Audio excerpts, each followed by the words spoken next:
এমনভাবে ডিম রান্না করব যে শাশুড়ি আম্মা খেতেই পারবে না, আর কখনো বলবেও না আমাকে ডিম ভুনা করার জন্য।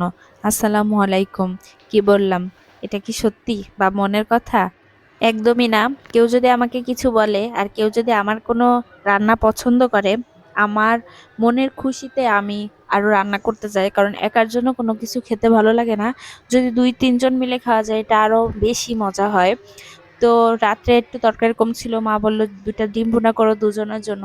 পরে আমি যখন ডিম ভুনা করতে গেলাম, প্রথম দিকে সব ঠিকই ছিল, কিন্তু পেঁয়াজটা কেটে যখন ডিম ভুনা মারে জিজ্ঞাসা করলাম যে মা কেমন করে ডিম, মানে ঝোল রাখবো কিনা বা একদম শুকাই ফেলবো কিনা, তা বললো না, ঝোল ঝোল রাখো না, শুকনা শুকনা করে ফেলো।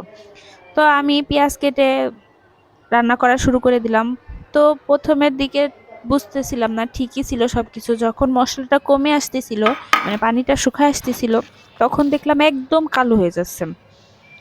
আমি মানে চিন্তাই করে পারতেছিলাম না কেন এমন কালো হচ্ছে। পরে পেঁয়াজের দিক, আরেকটু পেঁয়াজ রাখা ছিল যেটা পুরোটা আমি দিইনি, এটুক দেখলাম যে একদম পুরো কালো হয়ে গেছে পেঁয়াজটা। এই যে দেখেন, এই যে নতুন পেঁয়াজ যেগুলা, এগুলা কিছু পেঁয়াজ আছে মনে হয় সাদা, আর এগুলা এই যে কালো ধরনের, এগুলা কাটলে একদম কালো হয়ে যায়।